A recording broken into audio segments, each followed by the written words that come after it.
I think the thing that we could do without much drama at all is to bring back a modern version of V8 Superstars, and I think the smart way of doing it is to be regional. Great to have you all along. This is part 2 of my chat with Mark Skaife, the V8 Sleuth Podcast, powered by Parramatta Toyota, Sydney's Toyota dealer with a passion for performance and motorsport.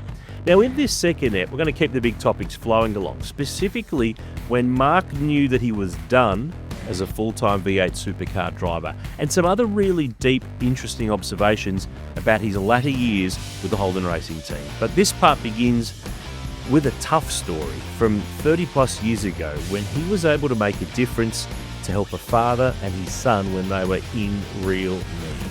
Let's pick up the chat on the V8 Sleuth Podcast, powered by Parramatta Toyota. Something I want to ask you about that, I don't know if you've talked about this much, but it's been written about in 6, 7, 8 years ago where it sort of came out.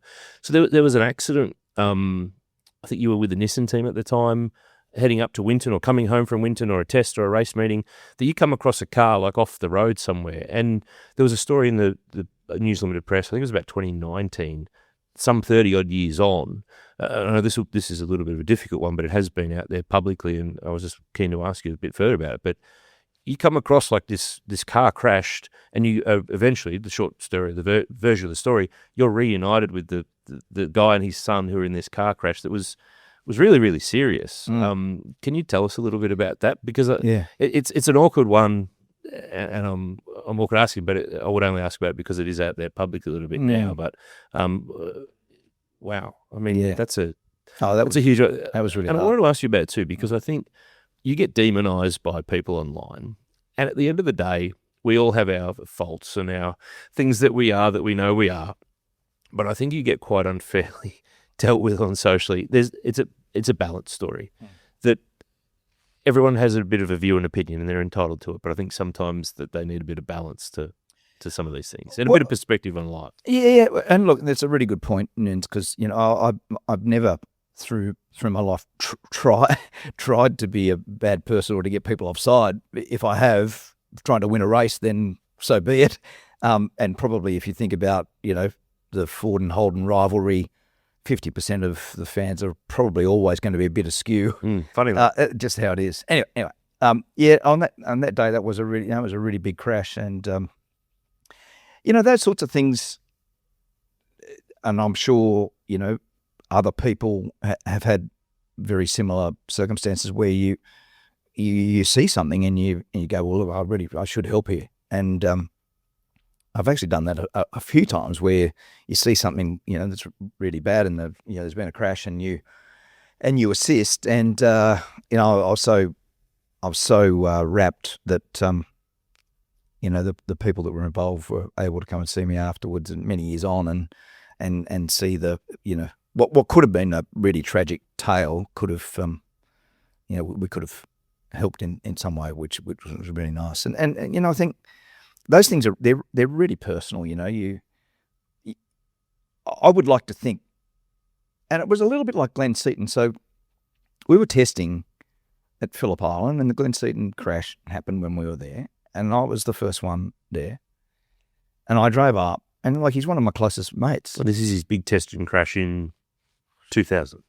Yeah, like a monster crash. Yeah, coming onto the straight at Phillip Island, in the fence hard. And he was so knocked out when I got there.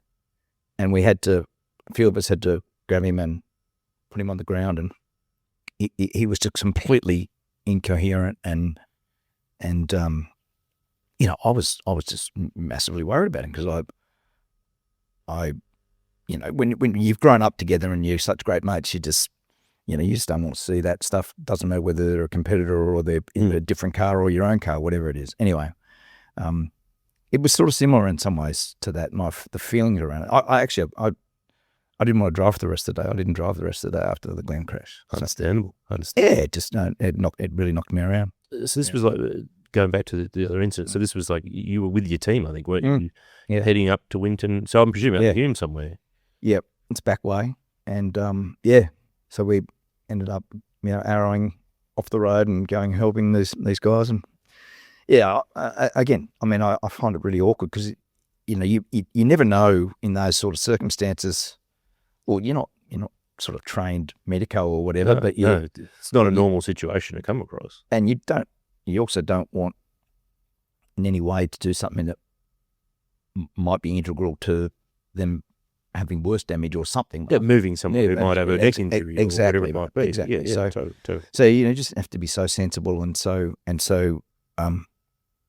practical, when those things happen. But anyway, it's one of those. As I said, I'm really pleased that it turned out okay. Worked out all right. The little fellow who was 3 at the time, he's 30 odd now. He's probably 40 odd now. Yeah. He and his dad came and saw you, I think, at a race sometime later on down the line, and Yeah. he's been through a lot, but it was beautiful. Worked out it right. Yeah, Worked out it right. It's just those little moments where you can make a difference, and all the car racing and whether people are a fan or not a fan, all that stuff doesn't matter when there's a situation like that. So I think it's important to sort of offset a lot of that stuff. Talk to you about leadership. You've been in a lot of leadership roles, whether you're owning a race team, being a lead driver of a race team, in business, in motorsport, and all the roles that you've had. What's good leadership? What does it look like? Bit of a D&M question, really, but what is good leadership? Because you see other sports, you see coaches, you see leaders of business. What do you see as good leadership? And I'm not talking politically here. I'm just talking about good leadership. Yeah, so I think, and it's an excellent question because I think about it a lot, and I look especially at other sports, and I try to compare how we go about those things. Because what I've found really interesting my whole life is how motorsport as a sporting discipline correlates with other sports, and leadership is a massive part of that and the correlation, because you see a Wayne Bennett or a Craig Bellamy or an Ivan Cleary, or you go and have a look at Chris Scott at Geelong. Originally, one of the guys that I loved the most with it was Bob Fulton, who was my childhood hero as a rugby league player. He's arguably the best rugby league player in the world in the mid-70s, and went on to coach and well, he played for Australia, but he coached Australia. And I learned a lot from watching that stuff, and to try to answer your point without making these correlations too detailed, is that it's the standards that you live by and you prevail. So you want to set yourself apart by demanding the best from everybody. And I've always thought that part of the really good leadership is you have to be demanding. You have to set standards and want for everybody to be on the same trail. And when they are, the people actually really enjoy it. The people are on the bus with you on a trajectory to achieve the very best outcomes. And when you're leading that, there's not much better in sport or business to be able to go, hey, I can tell that these guys and girls, they are with me here. That they know what we are demanding of them is high. It's filled with pressure. It's filled with extremes. There are extremes when you think about getting the best from everyone at a Bathurst weekend. But when you do, the rewards are so cool. And the methodology around achieving that is mostly about listening to those people and ensuring that they are on the journey with you. And I've always found that to be a really sort of key part of getting the best from the team at the time. Is leading by example part of that? Yeah, set the tone, set the direction, set what's the expectation levels. Come along with me here. Totally. I mean, if you went back, I think, and I've said openly a lot of times, I was really lucky because I drove for arguably the 3 best teams of their generations, whether it was Gibson's with HRT or at the end for Triple Eight. Especially in the Gibson era and in the HRT era, if you went back and spoke to the people that were really symbolic and really influential in getting a result at those organisations, I think other than me being a cranky prick and wanting to win so intensely and probably demanding so much from them, but they would say, man, we're on the ride. So you go and see Richard Holway or Robbie Starr or Dave Svensson at HRT and go, hey, what about those days in the early 2000s? Because we wanted to win so badly, but we did it in a clever, properly sculptured, architectural way that meant that you got the best from everyone week in, week out, and that's bloody hard. When's the time that you've led well? I mean, it's easy to say you've led well because you won races, or the team won, or the championships were won, or Bathurst was won. But sometimes you probably lead well and we don't remember it, or we don't see it because there's not a result that's connected to it. Because generally we connect the result to, oh, well, you must have led well and that was all great because, look, there's the trophy to prove it.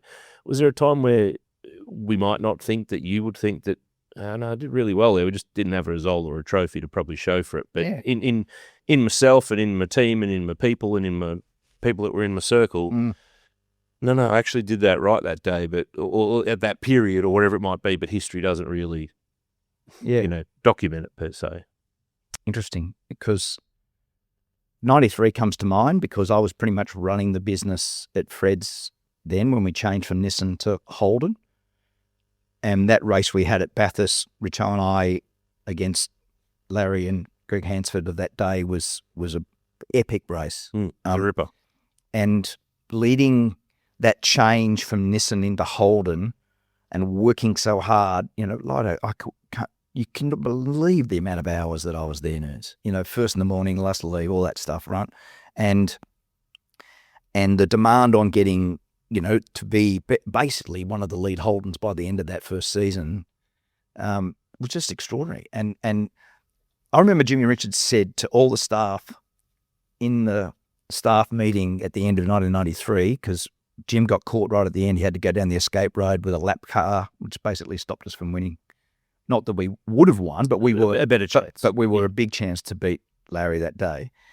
And Richo said that day that not only were all the workload and was praising everybody from the transfer of Nissan into Holden, but he said to everyone that that's the best Bathurst drive he'd ever seen was my drive that day. And that was pretty high praise from bloke like Richo. And then I sort of think about when I bought HRT in 2000 or the end of 2002 to going into 2003, and the demand around that, and having mechanics and mechanics' wives ringing and calling and saying, we got mortgages and we got all these things. What's going to happen to this? Have we got a job? All those things. I mean, it was such a fragile, stressful period. And to lead that into the ownership thing in 2003 was massive. So that was probably my best overall leadership to get that done and to be able to get that into a new phase. And the worst is probably 2008 when, again, Tom Walkinshaw and I never had one single argument about a car race or a car, because we were completely aligned on how to make race cars go fast and what we needed to do to make the team go well. He had some people involved that were advising him on financial things and the way that the structure of all that worked in the time, and it was disastrous. So, I probably shouldn't have even been driving really in 2008 as much aggro as there was in the background. So that wasn't good leadership by the end, because I had Craig Kelly there for a few years prior to that to help me. Craig wasn't there in 2008 essentially, and the amount of aggro that I had in the background was just extraordinary. And I felt the demands of being a race car driver and an owner in a way that it kept me awake every night, and it was terrible. Yeah, because of the when you leave, people you mentioned before, people, their jobs, their lives, their mortgages, their kids, their families are riding on having a job in a race team. You're trying to be a race driver, getting trophies and results, yet there's plenty going on behind the scenes in business land as well. It's a juggle that, Superman can't juggle all that stuff. Something's got to give somewhere, sometime, somehow. And clearly the driving part of it, you can't keep all the graphs up. Something's got to drop. Well, but even simple stuff, Noonz. I mean, Mia was born in March 06, and then Tilly in October 07. So even just back at home, you had two little girls. In that time, Mitch was 13, and he was sort of going into high school, and so I was driving to Mornington most mornings, doing all the stuff for him, and back at home, Tony and I were, doing the stuff with the girls, and then each day you go to work, and it was a nightmare. So a lot of those personal things, they actually, the accumulation of all that stuff ends up being the roadmap to unhappiness, to stuff that's not good. From a lot of people who've stopped, you love driving cars fast. You said it an hour ago when we were talking. You still do. But it's all the, so many drivers get to the point where they stop. It's the other stuff. It's the travel. It's the politics. It's all the other things. The actual driving the race car fast is still good, but it's so clouded by all the other stuff. Totally. And it just takes the purity and the stuff that, I've said it so many times through my life. Nothing is better than going and driving the car. And the second part is nothing is better than competing against the very best blokes when they're also driving the car.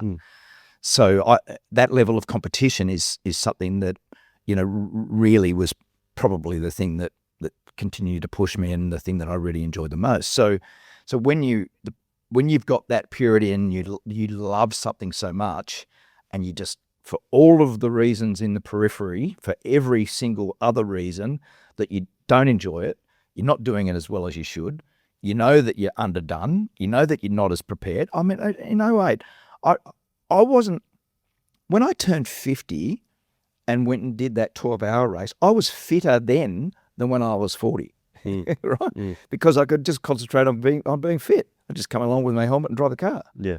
So all of the stuff that is necessary to get the best from yourself and to actually really enjoy it, it was just like this mad snowball of drama. Yeah. Was there a particular moment in that 08 where finally that snowball gets to the point where this snowball's not worth it? This is all too... Is there a defining moment, probably away from the track, at the track, that makes you go, this is it, this is just all too much?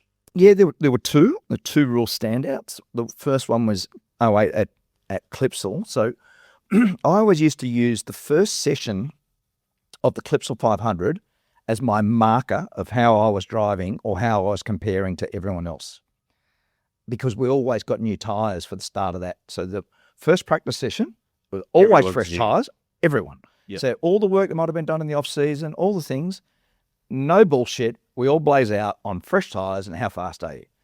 And on that day, the first practice session, 4 of us were within like 0.03 or 04 of a second, right? And I was either third or fourth, and I thought, I feel like I'm driving okay. When we got into the races, we had these power steering issues that were, for whatever reason, just went through a phase of power steering issues.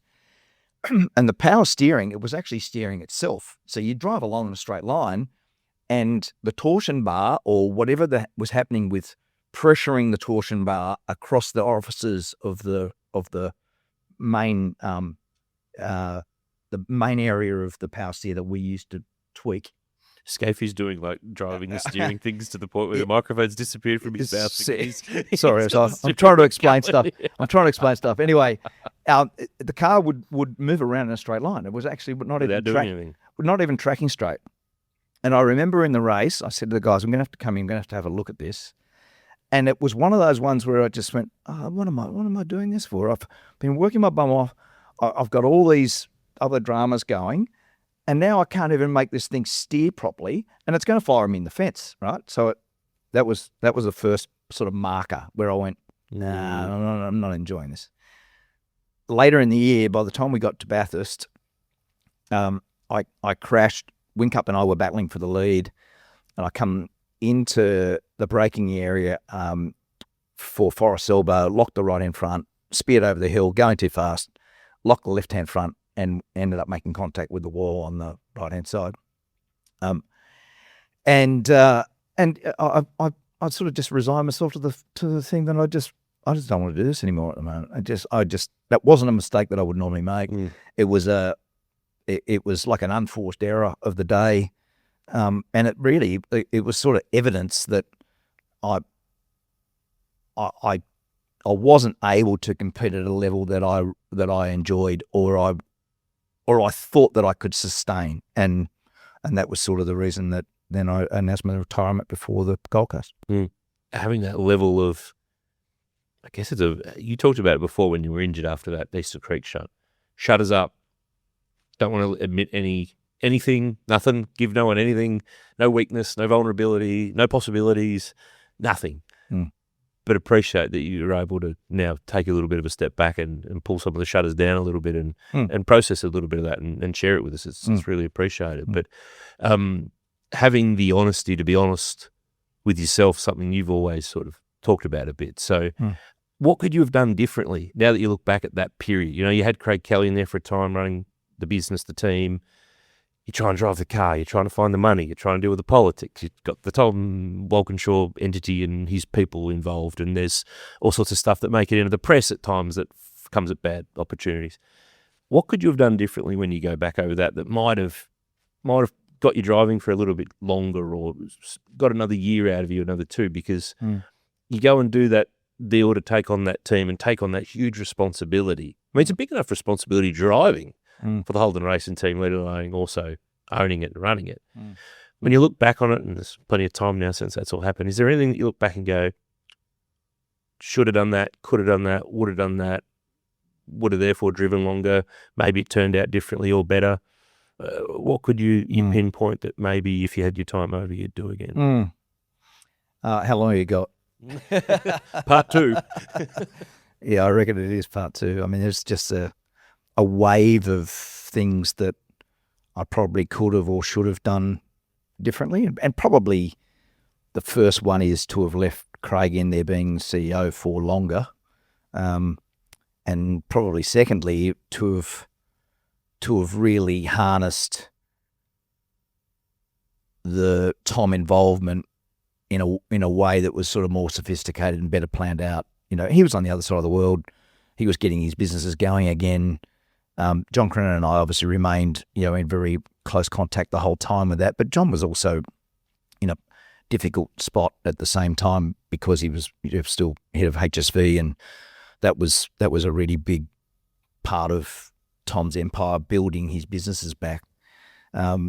So I probably needed to, if you just sort of set a couple of major rules, would have been left Ned in there for longer, maybe use John Crennan more to be the arbiter, and then have done some sort of deal with Tom to, he offered to buy 40% of the business in 2005, and I didn't say no, but I didn't say yes. And looking back, I probably would have been smarter to have just basically put the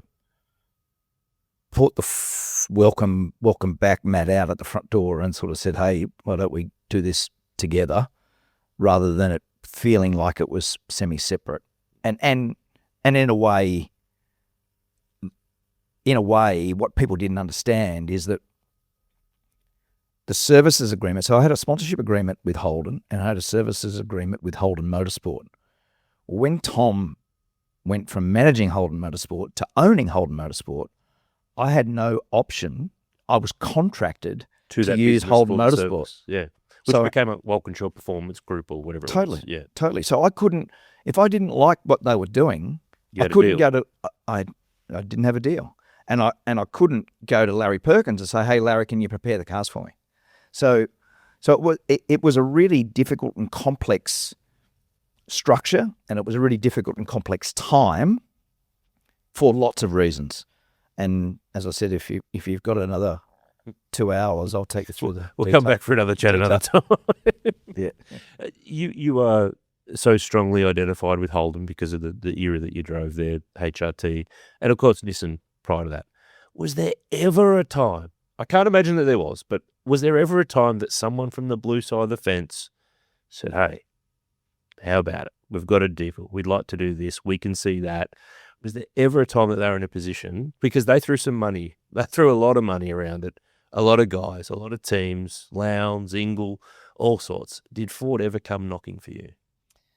No, they didn't. No, they didn't. I think a lot of that was just because of my stance with General Motors. I mean, remembering that when we finished with Nissan, we were close to going to Ford because of the Rothmans connection. Mm.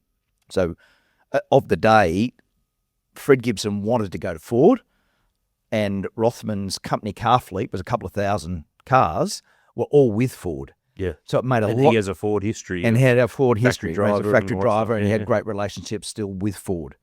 So he was definitely on the Ford bandwagon, and I sort of convinced him to not, which we ended up in GM in Holden land. What swung the vote? What convinced? So Holden cash? We had no, it wasn't. We basically the money part of it was probably worse going with Holden than it was with Ford. Because there weren't many Ford teams. It was Glenn's and Dick's, and that was it. Exactly. And when we met with Holden, Rob McIntyre, who I loved, who was just a sensational bloke, he was the executive director of sales and marketing. Ross McKenzie, John Stevenson, I think John Lendell was also there, but we had a big board meeting discussion.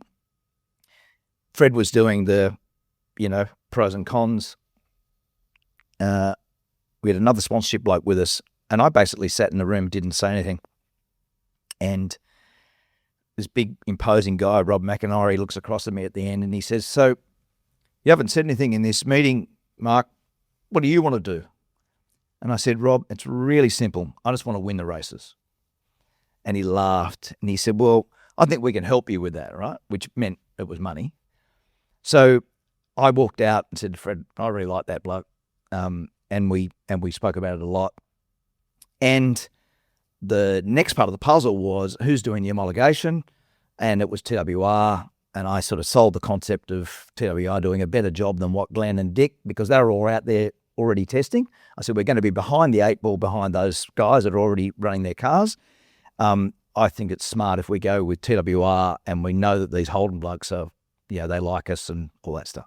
So that's how we went there. And I'll always remember, so my first win, I got this amazing big, it was from Lakeside, and it was my car firing under the bridge down into Hungary at Lakeside. Lifting a wheel? Yeah, wheel up in the air. Yeah, that's the era. And that was the first win. And Rob McIntyre got that framed, sent it to me, Mark, I just want to win the races.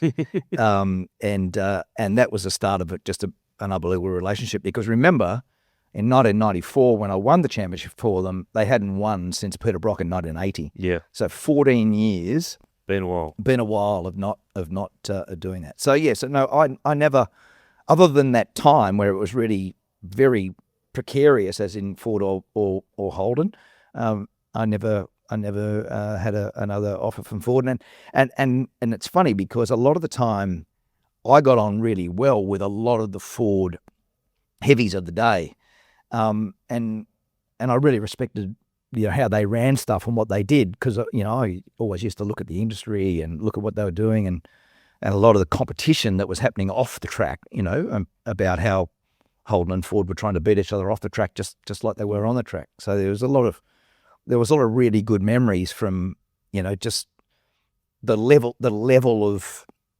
car company intervention, which you were part of, obviously, in your Holden PR days, just thinking about how hard they worked off the track to It was war. to get a gain. Literally, it was war. Totally. Like We'd win a race, we'd have a full page ad the next day. Yep. All those things. Yep. The famous headline posters, which people got a bit over them after a while, but now that they've been gone for a long time, people are like, oh, actually, that was Yes, because the manufacturers were so heavily involved. totally. Not just in the promotions but the PR teams are trying to one up one another. Yep. You guys on the track are trying to beat one another. Yeah. There's huge sales of Commodores and Falcons on the line at the time. There's punters buying merch left, right, and centre. I mean, HRT's merch, it was huge. Yep. I mean, I still see people in red jackets, and that's 2001, or Totally. It's like you still see it around. It's crazy, but it was, and they were moving pawns across. Holden did it with all right, that guy's unhappy at that team, he's unhappy. All right, well, let's help facilitate a swap. Let's get Tanner over there, or Murph wants to go there, or I don't think people these days quite understand, because it's not like that anymore. No, it was a huge part of that early late 90s into the mid 2000s, late 2000s. That was huge. Really. Well, you think about it. I mean, Craig Lowndes being poached by Jeff Pilates and Fred Gibson and co. to go from Holden to Ford, like that was just massive. It was huge. front page of every paper. Yeah. And it was sort of it was probably, since Colin Bond moved across, it was probably the biggest motorsport news thing that you'd ever seen. Yeah. And it was Pilates, 60 minutes it got to that point, totally, you got exactly. 60 minutes, at the time you're transcending, aren't you? For sure, and it's mainstream. And I remember Pilates, I really liked him because, in the end he was a sales bloke. He used to be the salesman or the head of City Ford, and he got drafted in to be the head of Ford, and he was a remarkable man. Loved his sport. He was really heavily into the Swans. VFL umpire. Yeah, was he? Yeah, was he? Yeah. But I remember really clearly in 2003, I didn't drive very well on the Saturday, and we were at the press conference, and Pilates was up the back. Where was this? This is at Clipsal. Oh, right, yeah. And I was really unhappy with the way I drove, and I was obviously still on the podium, but I just knew that I didn't drive that well, and we probably didn't have the car that was that great either. Anyway, he knew that I was on the podium, but I was fairly aggrieved. It was pretty easy to spot when you were. And he shook hands with me on the way out, and I said to him, it'll be different tomorrow. And the next day was one of my best drives at Clipsal, and fortunately we won. And he came up to me afterwards. And, weird, because, the level of combat between Ford and Holden those days, and the rivalry was just extraordinary. But he actually came up, put his arm around me, gave me like a half a man hug and said, well done, good drive, because he just knew that I'd put that much effort in after being disgruntled on the Saturday to come out and win on the Sunday. And he was just a real hardcore competitor, and I really liked the way he went about it. I used to love those 2000s in those press conferences before the days of social media and YouTube, and it's so fragmented now, but the press conference after a Friday practice or a Saturday qualifying, or if we started to have a Saturday race or the Sunday races, whoever the top three of the period were, whether it was you, Marcus, Russell, Murph, Richo, Radicic, Seto, Lowndes. Yeah, a list of cast of possibilities of thousands. That, so many Hall of Famers, or will be Hall of Famers, or Bathurst winners, or champions, and whatever.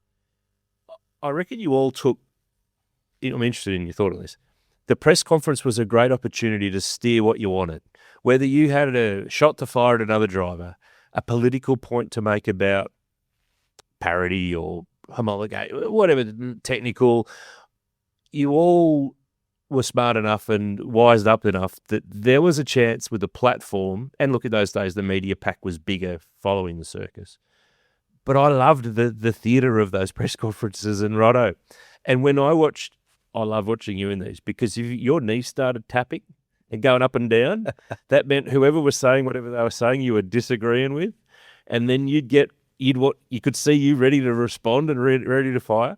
I reckon some of those press conferences would make the best TV. That they weren't broadcast back in the day. I think the Big Pond days, they started to cover a bit of that stuff, but they were epic. But do you remember taking those as opportunities, as platforms to, get a narrative going, have a go at someone, have a say on something, because I reckon there's still that opportunity that the current blokes, this is not a criticism, it was just the way of the world, might not look at them the same way because of the way that it's all been fragmented now. There's an opportunity pretty much here, there and everywhere to say whatever they want to say about whatever it is. I could not agree more. Could not agree more. I used to love them. I didn't know where they were going. I used to love them. And they were wild. Like, we had some really wild exchanges. There were lots of funny ones too, but they were really wild. And they were there. The journos were great journos of the day, and that made it better too. You know, blokes like Pete Coggoy from the Australian or Michael Lynch from the Age, right? I mean, they were serious, proper journos that were reporting for the biggest papers. And it was on. So there were times when we were selling something, in Holden land that might have been topic of the day, whatever the topic du jour was. But there were times where you used it as a little bait to advantage whatever you were doing, or to give some other bloke a whack for whatever he was doing. I mean, they were great. They were absolutely fantastic. Barry Oliver, who used to be the series commentator for so many years, Baswell, very, very proper, very structured, very ordered. And then when you blokes would go off on tangents or have your little say on something, how do I get out of this? Yeah, exactly. And I'd see him, he's going bright red. He had the RSL suntan going because he was not good. The RSL said, and he didn't like it when we go off track. Yeah, it's like, this is not part of what we were expecting. Exactly. But again, I think it's about the characters too. And I think, if we're being robust and we're actually just being factual, a lot of the character stuff. So I would like to see the things that come out on podcasts these days, when drivers are doing their own podcasts and all these things. I don't know why they wouldn't say similar things in a press conference. To a greater platform. To a greater platform, but to actually advantage their cause. Because you can give a clip which is going to be on all of the papers for the next day, and you can say, well, he's done the wrong thing, he's hit me again, and don't worry, there'll be a square up with this one, or whatever it is, right? Doesn't matter what the topic is. There's 1,000 ways of all that being the gamesmanship, and that's what we did. So you think about, we didn't used to get on. Greg Murphy, I didn't get on with Murphy, I never got on with Tanner, I didn't get on with anyone, right? They're all rivals. They're all trying to take your slot. They were all we were week in, week out, desperately trying to beat each other. Yeah, but they still are today. And I still are, but they don't take the same advantage of what those are. They're free kicks. They are free kicks. So if you can give a bloke a whack, or you can say a little drive-by on the way through, or a little message to the opposition because of X. Who was your favourite to give a drive-by because you knew it was going to land? You knew you would get a rise. Well, you knew you'd get a bit of take-up. Well, it was sort of a bit of a combination because remember we had the Supercars shows. You beat me where I was going next on this. Yeah, because Channel 10 did a great job of V8 Superstars.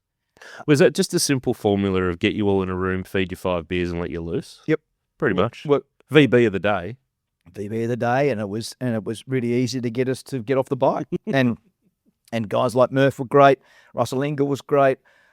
Brad Jones would start to give us a lesson on aerodynamics or something, so we'd have to pull him up. It was a really good way of bringing the characters out. But what actually ended up happening was that sort of rapport, that sort of energy, that sort of animosity sometimes, that would come out in the press conference too. So it built. If you just went and had a look at the field, and you looked at those, say, top 15 guys, they all had a pretty good score sheet, meaning they were very well credentialed racing drivers, but they actually had enough personality and enough nous to know that whatever we drove on those weekends and whatever happened as a consequence of the storyline and the narrative of that weekend, it made it to the papers. You spoke at the start of this about the cycle and the cadence and all the things. We did a really good job. We didn't have to make it up because it was real. Yeah, it was real. It was real. authentic. Yeah. It was authentic. It has to be that big. You can't make it up.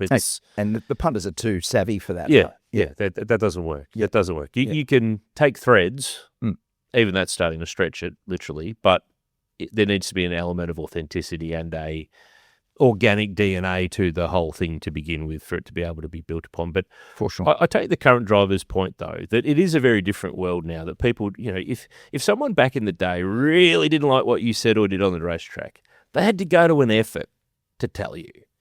They had to write a letter to Gibson's or HRT or whoever the team is of the day. There wasn't that direct connection to you, to your phone, because you wouldn't have had a phone that did these things back in the day, where they can get to you. We like literally send you what they think straight away. So it's a different world now. But I sort of discussed this on our Undercut show a little while back that where were we? New Zealand. Brady Kostecki didn't give much in the aftermath of the Chaz Mostert thing. And I remember thinking, well, I'll just listen to his podcast next week because I reckon that's where I'm going to get it. So there's going to have to be a little bit of I understand that there's a want to hold some of that for your own platform and program. Totally, no problem. But there's got to be a bit of give on, the bigger platform on the broadcast, because at some point the zone will go, hang on a minute, we're paying all this money for these blokes to not say stuff on the broadcasts, and we've got to wait 3 days to hear it somewhere else. So there's just a little bit of not a complete 180, but just to move the graph a little bit so as everything's catered for in a bit of a better way. But no doubt. I think it's incumbent on the sport and the sporting people that the storyline is based around to provide that for the host broadcaster, essentially, right? Because they're paying the money. Well, they're the biggest stakeholder. They paid the money. They deserve to be able to get the news. Whatever's newsworthy should be that. And see, I think what actually happens with that is that shouldn't inhibit or affect the commentary, for instance, off the back of what the press conference was and what that incident might have been. So then all those comments come out, you capture that builds all the things that we just spoke of, which is like yesteryear. But then more insightful stuff can come out of the podcast. So you can actually say in the podcast later on, well, the reason I was so aggrieved is because of this, this, and this. If you went back to Tassie 2 years ago, he hit me because of that, and we've never really got on that well, and he fed me a wheel or whatever it was, or, I don't like the way he's gone about that racing, or whatever the thing is, right? Whatever the topic is. I think there's ways of expanding on stuff, but it should not inhibit the storyline or the narrative of the particular weekend. Yeah, there's more to build off it. You could go deeper, you can go further, you can go wider, you can go in all sorts of possibilities and all sorts of places. Yeah. We get asked so often through our platform from fans, they want more races. They want to race more often. It's not that simple to do. There's financial constraints. There's the charters with the teams. You can't just click your fingers and go, all right, let's have another race over here on that weekend. It just doesn't work quite that way. But taking into account what we've talked about with the cadence, with the rhythm, with the things so we've got this period of New Zealand where we've got cars on boats. We've got a bit of downtime each side of a Kiwi trip. Thinking about it, there's the opportunity probably for events that don't have to be racing events. I've spoken a little bit about, I'd love to see a one-off standalone Super 2 round like they used to do way back in the day. If TA2 can do a co-driver race with some supercar blokes, Super 2 should be able to probably do that at some point too. There is an events arm of supercars. That'd be a great thing to do at Winton or something like that.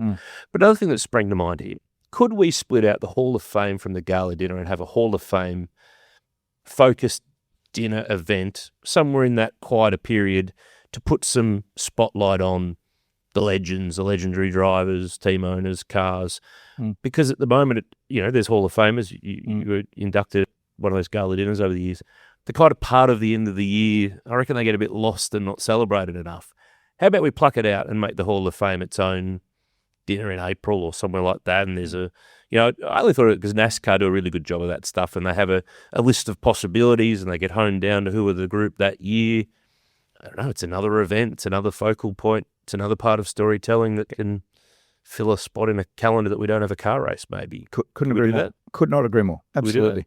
And I think it's even bigger than that. I think we as a sport do not celebrate the heroes well enough, and whether it's the team or the driver or the car. And I don't think we handle that with the same level of notoriety and respect as other sporting codes, and who probably does it NASCAR. Well, I think the AFL do it really well. I think the AFL's the best. But having said that, I think NASCAR's a good example that you've used and probably set some targets for us as to how we should and could go about things. You know, that Memorial Weekend is just one of the most beautiful things you'd ever see done. I don't know why we wouldn't do a similar thing here with our Defence Forces, for instance. I think the other thing that happens, and, you know, even out of the weekend, you know, where we saw the big freeze, you know, that's actually going to be, and I heard Craig McRae say last night, it really needs to be an MND weekend. Yeah. Right. Well, it's grown so much, it's got to have somewhere to grow too. Because every game, everyone's got the beanie on and everyone's paying tribute. So I think there's things like that we can do. I think we should be really savvy about the way we handle that. I think the thing that we could do without much drama at all is to bring back a modern version of V8 Superstars, and I think the smart way of doing it is to be regional. So why wouldn't we? Because they were events more than they were TV shows, weren't they? That's exactly right. We used to sell tickets. You used to book out the hall, and it was 500 or 600 people. Used to have a few dramas down the back after they'd juiced themselves up, but that's the fun. Yeah. And to me, what we don't do is we don't necessarily embrace the regions well enough, and therefore we don't cater for that well enough. So for instance, we know that they're there. We know that there's so many people in the regional. I mean, we've done events regionally that people pop up out of nowhere, and you might think, oh, we're in the middle of nowhere here, but there's people who want to know and care and come and spend a night and listen to some drivers and tell some stories and have a few frothies and have a night out. And, you know, we've sort of done a little bit of that, but it could be done at a higher level. Totally. So just think about, you know, we go to Tasmania, which I obviously love the concept of us being truly national. We go to Tasmania, our event's in Launceston, so why wouldn't we do a great function in Hobart, either the week before or leading in somehow, that just embraces the whole town? You've got the whole thing going with getting the island on board. A lot of people would drive up. You know, it's only an hour and a half. So a lot of those sorts of things, if you start to really interrogate what are the areas and what are the things that we need to do to help that cadence, they're just all wins. They're just they're just positive. Fill gaps. Totally. Totally. You know, get us through. Yep. Appreciate the time. We're nearly wrapped up. We've delved into all sorts of stuff here today, so I really appreciate it, mate. But one of the questions that went around at our office when I told them I was coming to sit down with you, the boy said, have you ever thought, Mark, of doing your own podcast? Well, we already know we've got some content from the HRT days there that we might need to go again. But in all seriousness, though, you've got plenty to talk about. There's a long career of motorsport involvement. I mean, we've only touched, this is our third sit down. We've probably done 4 or 5 hours of chat across the 3 chats. And there's heaps more. We're not out. There's plenty left in the tank. Would you ever do it? Would we have to twist your arm? Would someone have to do all the bits for you and you sit down and talk? Or I actually reckon that there'd be people who would tune in to the Skaife show. There'd be content for years. Well, it looks funny when all this stuff was going on in the first part of the year, and you know we weren't sure about what was going to happen. I probably would rather bring back stick shift 2.0. I didn't know if you're going to say panel beaters or stick shift then. I wasn't sure. Yeah, so I would rather do something like that because I really enjoyed the radio show with Neil, and we were doing, you know, all sorts of motorsport, but we were doing a lot of car company stuff too, and we covered a lot of ground. We had a great roll call of celebrities, you know, all those great stories of celebrities. What was with their first car, for instance, and you know who taught them to drive, and what's their first crash, and all that sort of stuff. I love all those things because they're mainstream, and you never know where they're going to go because they generally lead to another good story. Totally, and so much of the personality of people enjoying driving. I find it really interesting, Noonz, that, you know, I always say, you know, and I've just had my 2 daughters come through their L's and P's and they've both got their license, they're off and running. But, you know, I would say to them all the time, it's one of the only things you can do in your life where you have got complete control of this thing, this device. Right? Where else is there in that? Right? You're sitting in this thing and your job is to drive this thing properly so you don't hurt yourself or the people that are with you or the other people that are on the road. And you know what? It should be fun, right? You should actually get in the car every day with a smile on your face. You should actually get in and go, oh, I'm going for a drive, right?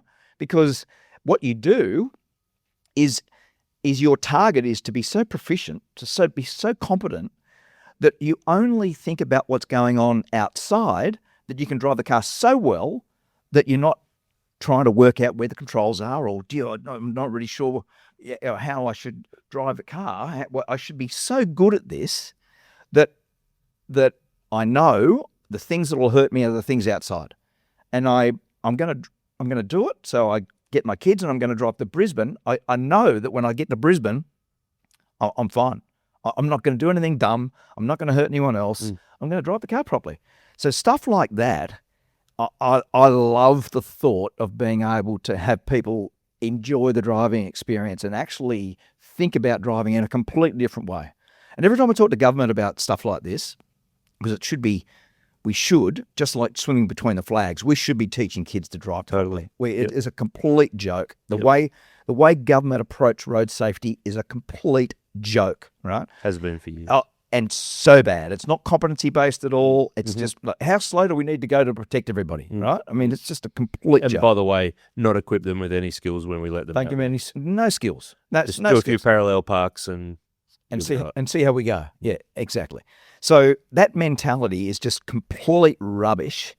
And when I think about that, and I think about us as a society trying to actually make sure that we teach young people properly, I'm really enthused by that sort of stuff, So in answer to a podcast or a radio show or whatever, I find the road safety part and the affinity with the industry really important, just the car industry stuff that isn't told, and the quality of the journalism is nowhere near as good as it used to be. I mean, a lot of original motoring journos actually race cars. Like, they were so good at it.